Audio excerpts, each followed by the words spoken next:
I'm John Gross, and this is a story about Toastmasters. And we have two special guests, Kenzie Casciano and Diane Wingdingland. Kenzie, when did you join Toastmasters? I joined Toastmasters about 2.5 years ago. And how much have you competed in Toastmasters? I started in my first speech competition 4 days after becoming a Toastmaster, and it was the most incredible experience, and I've been in speech contests ever since. I love what you wrote about yourself. Kenzie Casciano is 24 years old and a Minnesota native. You can often find her frequenting local coffee shops, walking around one of Minnesota's 10,000 lakes, or hanging at home with her 65-gallon fish tank. Is that a joke or true? It's true. It's all true.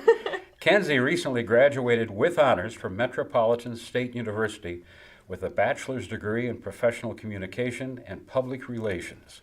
She currently works as a project manager at Prime Advertising and Design in Maple Grove, Minnesota. Although Kenzie loves working on such a dynamic and talented team at work, her true passion lies in speaking.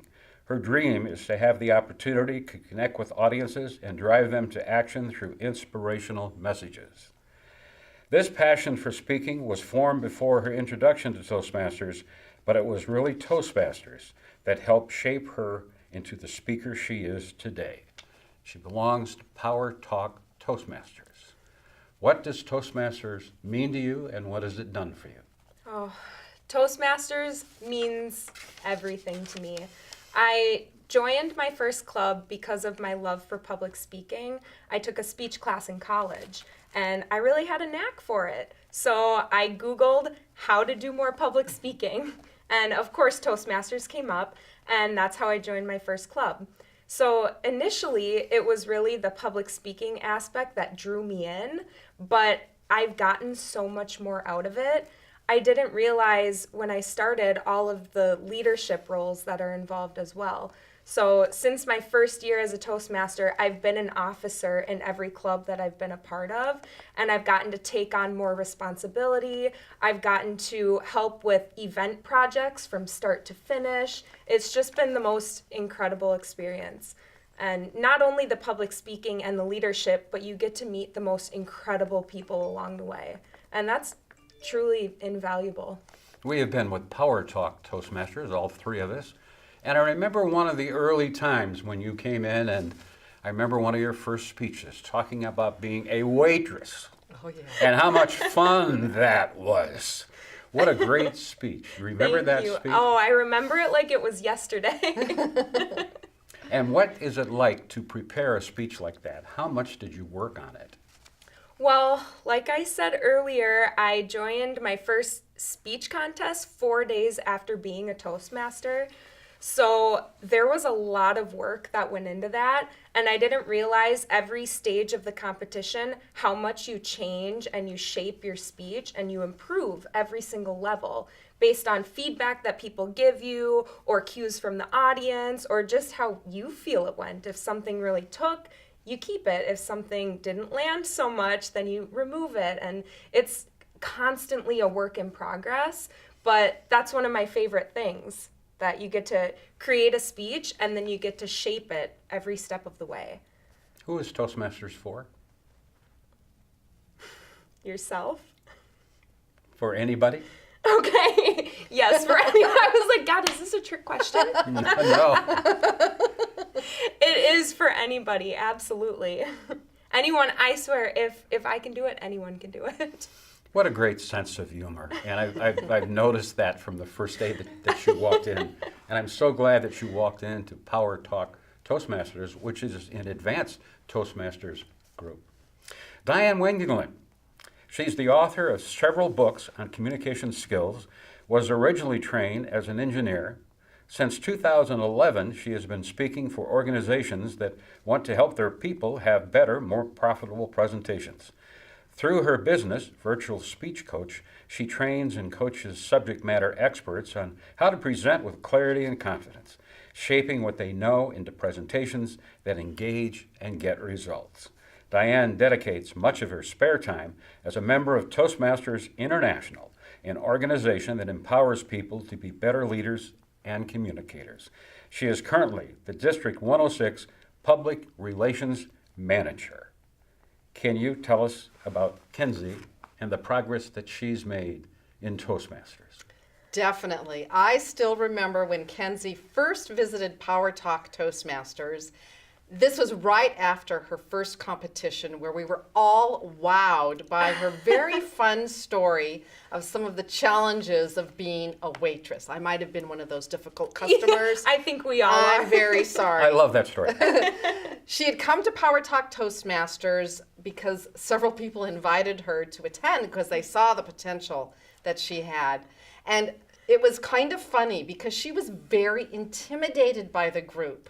We're a group of aspiring professional speakers, coaches, and authors. And she didn't realize really how well she would fit in. So she kept visiting, and she finally qualified to join the club because we had an educational requirement. And then she just started giving speeches, taking on officer roles, and continuing to grow as a speaker and leader. At 24 years old, what do you see for the possibilities? I see that she could go very far. On the way here, we were even talking about possibilities for her as a professional speaker. And she's going to be taking some steps, investigating that, and investing in her own education to take it to the next level. Now, you've done that. You've done professional speaking I where? have. All over the country? All over the country and even outside of the country as well. Wow. So you see potential right here. I do see potential. We were talking about possible markets. I definitely could see Kenzie speaking to colleges. She has her own story about her own college experience and her positive attitude about not letting the negative latch on that I think would play really well in the college market. I do too. I think she can easily do that. April 27th, Kenzie, you completed in your biggest Toastmasters speech ever. Yes. I was there. Diane, you were there. It was magical, and you were magical. Thank you. How many contests have you won to get there? How many did you have to win just to get there? 3 contests just to get there. You have to win first in your Toastmasters club, and then you have to win in the area and the division to make it to the district level. And this was the district level. This is like here, right? Yes. Were you nervous? What was it like before you went on? You know, I woke up that morning and I had a little bit of the butterflies going on. And then as I attended the conference throughout the day, I completely relaxed. And I had my family there. I had all of my friends there. And when I walked up to the stage, I was so calm.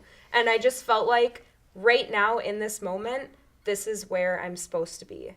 And let's rock it. And you did rock it. Thank you. I was in the back, right next to your mom. Yes. She gave me real positive vibes because it was going really well.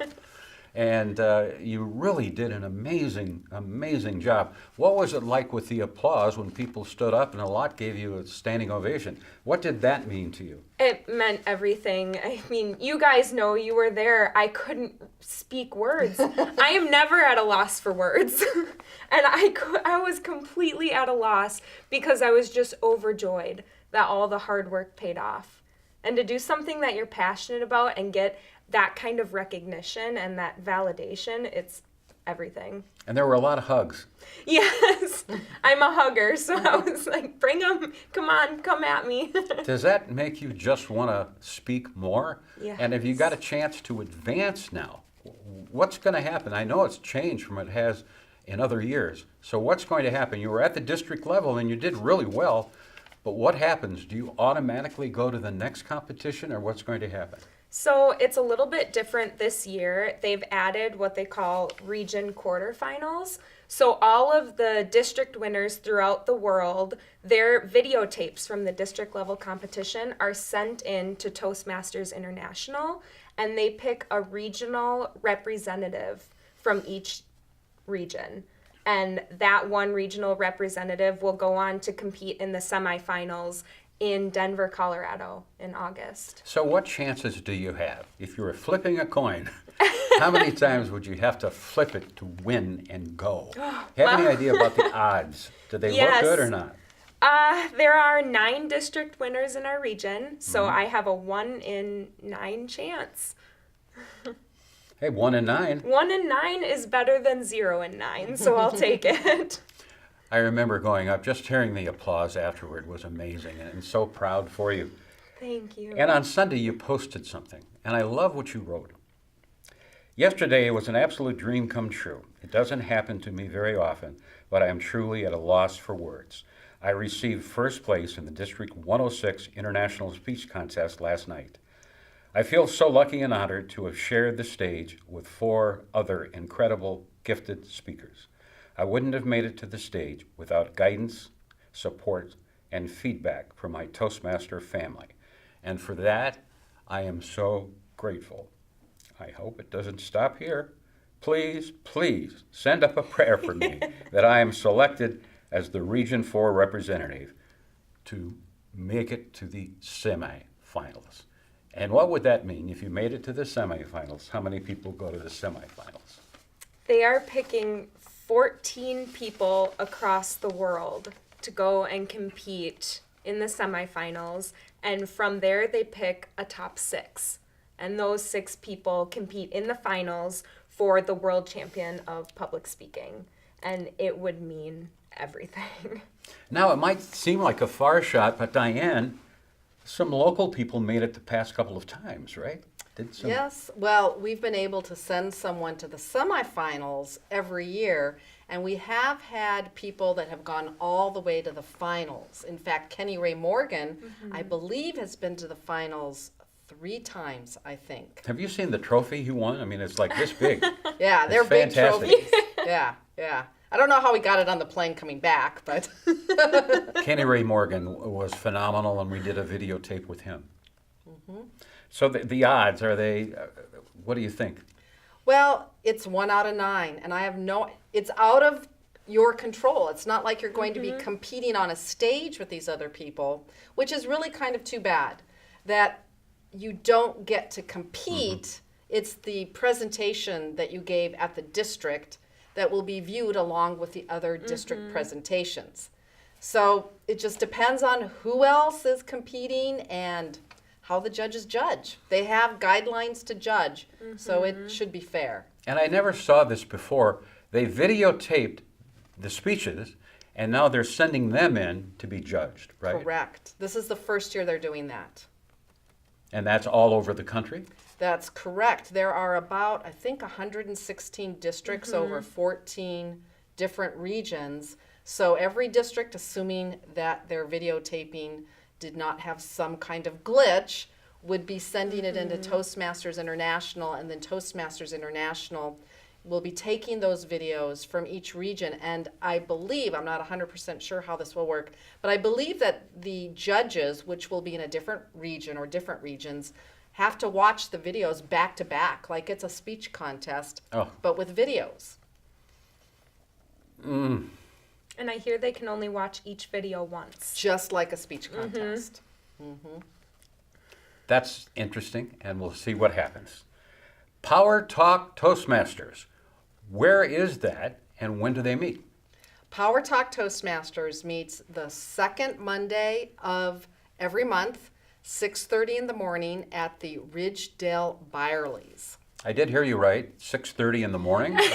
Well, technically, our meeting starts at 7, Right. although we have some social time at 6:30, although this coming in 2 Mondays, Monday the 13th is our next Yes. meeting, it will be at 6:30 because we have to leave the room early. And why do you like Power Talk Toastmasters? What's the appeal of Power Talk? And can anybody just go and walk in, or do you have to be selected? What I like about Power Talk, and I think I will have Kenzie also answer this, is the fact that the caliber of the meeting is very professional. Not that it's not friendly, it's still a lot of fun. We laugh, we have someone who gives tips, someone who has humor. We have longer speeches. Most speeches in Toastmasters are 5 to 7 minutes. In Power Talk, we have 10 to 15-minute keynotes and 15 to 30-minute workshops. So the meeting is a little bit longer. We have awesome evaluations.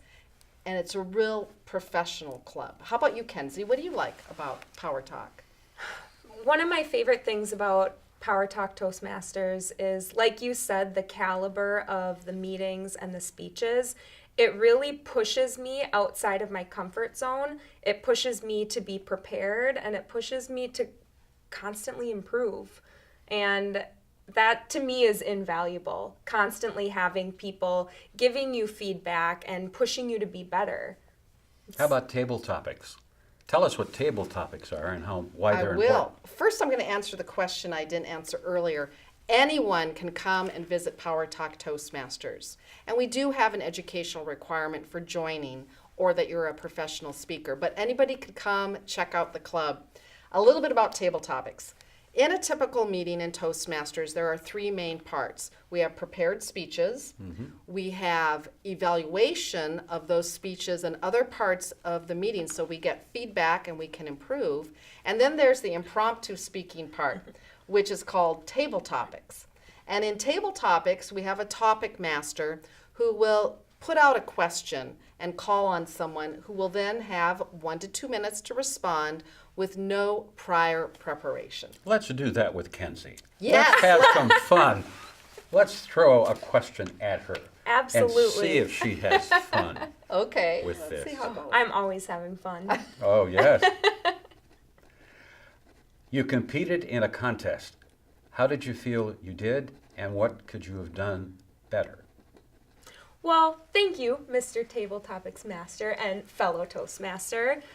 I competed in a contest, and what do I feel I did well, and how could I improve? First off, I feel like it went so well. I went up there, I wasn't thinking about the prize, I wasn't thinking about anything. I was thinking about, I'm going to go up there and I'm going to do what I do. I'm going to talk to these people, and I'm going to hope at least that I connect with someone in the audience. And I feel like I did that. So as far as what I did well, connecting, getting everything else out of my head and just focusing on what I was there to do. As far as improvement, I can always improve. I can probably improve upon everything, to be quite honest. But I would say not getting inside my head beforehand. When I'm up there, the world melts away, and it's just me and the audience in front of me and what I'm there to say to them. But prior to that, I overthink. And then after my speech, I overthink. I tend to sit down and play it over in my head over and over again and think, gosh, I should have done this, or I should have said this, or I should have moved my arm this way instead of this way. But as a whole, I feel like I did really well, and I feel like to some degree I connected with the people in the room, and that's all I was looking to do. And you did it. And you did it more than once. How many contests did you win to get to the last 3. 3? Were they different speeches or the same speech? The same speech. Well, the same speech with minor tweaks along the way to constantly improve. Table topics. Diane, what is the best way to prepare for a Toastmasters speech? In 2 minutes. In 2 minutes, the best way to prepare is to know your topic, know your audience, and know one main message that you want to make. Once you know those things, you can develop your topic, maybe have an introduction, 3 points, and a conclusion. Having a story, at least one story in a speech, is always a good idea because people really connect with stories. That's what they remember as well. And then maybe to have just a few notes, not the whole thing written out. And then practice several times until you feel relatively comfortable. I highly suggest practicing in front of a video. Put your phone out, prop it up, so you can see how you come across. That's how I would prepare for a speech. And as far as notes go, are they just 3 or 4 words, or are they a whole sentence, or what? I think it's better to use keyword notes if you're going to use notes. You really shouldn't need notes if you're telling a story, but if you have 3 points you want to make and maybe you have some statistics that you don't want to forget, those things, I usually have one piece of paper with some type, at least 14 points so I can see it at a distance, if not bigger, just to keep me on track. 14 points, bigger. Yeah, the bigger. Yeah. Just to keep myself on track if I have a blank out. And I can just look down like, oh yeah, that's what I wanted to say. Have you had a blank out? I had one. I was in the district speech contest. No. And you blinked out. This was the international speech contest, I think, in about 2006 or 7. No. And I was up on stage. It was a story about adopting our son from Russia, and it was going really well. And halfway through, I blanked out. And for about 10 seconds, nothing. Nothing at all. I'm just standing there looking at the audience and hoping something comes to my brain.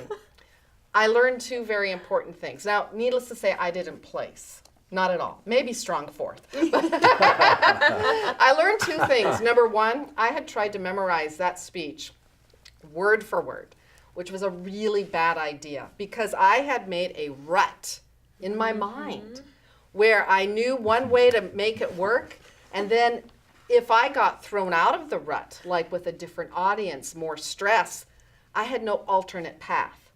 So I learned that it's better not to memorize, but to internalize a speech by practicing it enough so that you feel the freedom of saying it slightly different each time, because people aren't going to know exactly what you wanted to say anyway. So that really doesn't matter. The other lesson I learned was that the reason I froze, aside from memorizing my speech, was that I was afraid people were going to judge me. And I think that is where... And you're thinking that while you talk. Yeah, especially since I'm standing there for 10 seconds with nothing. But I think that's what's behind the fear of public speaking. People are afraid of being judged. Absolutely. And I realized after reflecting that I was being selfish. I was thinking about me. What I really needed to do was to think about the audience and to think of my presentation, my speech, as a gift to the audience, to take the focus off me and put it on the audience. Can you tell Diane isn't a newbie? She has done this before. And Hundreds and hundreds. How many did you have fun at? All hundreds and hundreds. Well, not that one. Not that one. Most of them I do have fun at, except if there's serious technical problems. But I've learned that you just have to be ready for those serious technical problems. And I can give a speech with or without PowerPoint as long as the subject isn't PowerPoint. Preparation prevents poor performance. Right. And that is a key. You have to have that preparation. And you found that too, right? Absolutely. Without preparation, you can't do it. Diane, what makes Kenzie good? And What makes her good? What makes her good, and what can she do to get even better? I mean, this is going to be a really good conversation. Here she is winning these awards and things. What can she do to take it to another level? Well, the first thing I'll talk about what she does so well. What she does really well is she has an enthusiasm that shines throughout her, with her face, with her expression, with her heartfelt sentiments as she's speaking. What she could do better, we actually had a conversation once after one of her competitions, maybe last year or the year before, and this was a really minor thing. But I had told her, and she actually took my advice. She's very good at taking people's advice. I'm very feedback driven. Very feedback driven. Good. And I told her, your face is so expressive. People need to see your face. And she had her hair styled kind of like, like this. And I said, put your hair back, put it up so people can see your face. And now she's done And now I do it every time. Yeah. Problems will break some people, but the same problems will help others break records. It's how you handle it, literally, from the inside. And you've got a great idea on how to handle, and you've got a great idea how to handle the things that are going to be thrown at you. You have to duck and you have to get around. What's in store for you? Have you been giving speeches around the country? Not so much lately around the country, more locally. I give presentations primarily on presentation skills for associations, corporations. I was just at Alexandria Tech on Thursday, 3-hour workshop on presentation skills. And then Wow. that evening, I helped facilitate a workshop on improv. It was a long and fun day. Oh, that's awesome. Yeah. Do you have more coming up? Any way that people can see these things? Well, they are with, like, I'm speaking for the Minnesota Twins for their front office, not to the players. Later this month. But again, that's more of a private thing. It's not something I can invite people to. But I occasionally do have public presentations. Kenzie, looking back, what mistakes did you make that you will never make again? In Toastmasters or in life? Because I got a lot of them for both. I would say, which I'm still kind of making this mistake, but trying to get out of it, I don't take enough risks. I know where I am now and I know where I want to be, and it's scary. And I'm not taking the necessary steps. So as far as mistake, I would have started taking the steps years ago if I had known that it would be okay to fail. But I fear failure and rejection, and that's why I haven't been taking steps towards things that I'm passionate about in my dreams. Kenzie, how has Toastmasters helped you outside of Toastmasters? One area that Toastmasters has helped me with that I didn't necessarily expect was job interviewing. Every table topics question that you receive is almost like a mini job interview question in itself, where it's 1 to 2 minutes. You can't ramble on. You have to be concise, have a clear beginning, middle, and end, and truly answer the question in full. So every job interview question that I've gotten after joining Toastmasters, I think about table topics. And of course I don't say, thank you, Mr. Table Topics Master, but I go through that whole process in my head, and that's really helped me to excel in job interviews. I've heard people give speeches and they sound so memorized, like word for word memorized. How do you go around that? How do you make it just sound conversational? It's something that I've had to work at, because when I first joined, this is something that Toastmasters has taught me. And like Diane said earlier, don't memorize your speech word for word, because if you mess up a word, you don't know where to pick back up again. So I've learned to be more conversational just by telling a story. And instead of going for word speeches, go for emotion and tell a story as if you're sitting at a dinner table talking with your friends or your family, and try to get them to feel that emotion that you're going for. How much did you practice your speeches? How many times? I mean, was it uncountable, or was it just 4 or 5 times? It's countable. It's very countable.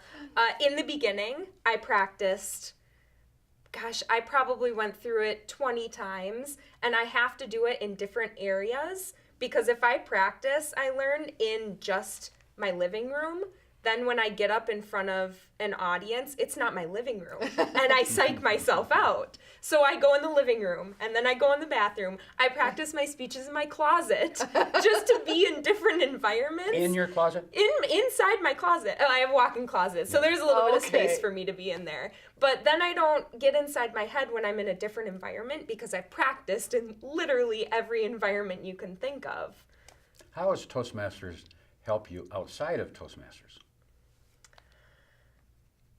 Toastmasters has helped me not only in job interviews, but with my communication at work. I'm a project manager, so my whole job is communication. I'm communicating with clients. I'm communicating with my boss. I'm delegating work to the team, who then brings the work back to me, and I give it to the client. And there has to be cohesion between what the client wants, the end result, and what the team is giving them. So it's really helped me to be a clear communicator and say exactly what I mean and get the end result.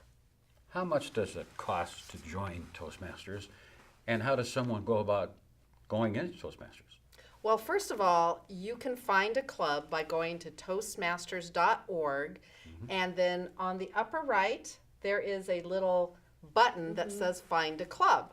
You can click on that button. You can put in your zip code or your city, and then it will show several club opportunities that you can consider. And you can look at what fits in your schedule, what fits in your geography. Some clubs are just corporate clubs, so you might not be able to join a corporate club, but there's several community clubs as well. And what I was surprised about, they have Toastmasters clubs in the morning, in the afternoon, at night, almost any time at all. Right, and to Every join day. a club, it's very reasonable in cost. There is a $20 new member fee, and then every 6 months we have $45 dues. So it's $65 to join a club. Now the club may have some club dues on top of that, and that could be anywhere from $6 to $20 typically, not that high. And if you compare the cost of Toastmasters, say with a Dale Carnegie course or a college course, it is so very reasonable. And it's self-paced, you get peer feedback, and I think a lot of people join Toastmasters because they want to be better speakers, or they're nervous, or they're interviewing for jobs. And they end up staying in Toastmasters because they're getting so much out of it and making a lot of great friends. And it's all ages. And it's all ages. We were It just is. talking, I'm old enough to be her mom, so I've heard it said that Toastmasters is cheaper than therapy because you get to pick your own topics. You will work on different skills such as vocal variety, body language, but your topics are not prescribed. So you decide what you want to speak on. And as people get to know their club members, they're often willing to be a little more vulnerable. And sometimes some people will talk about things that are deeply important to them, maybe something in their past or some passion they have for some project. And yes, I have seen people get teary-eyed. I've never seen anybody completely break down.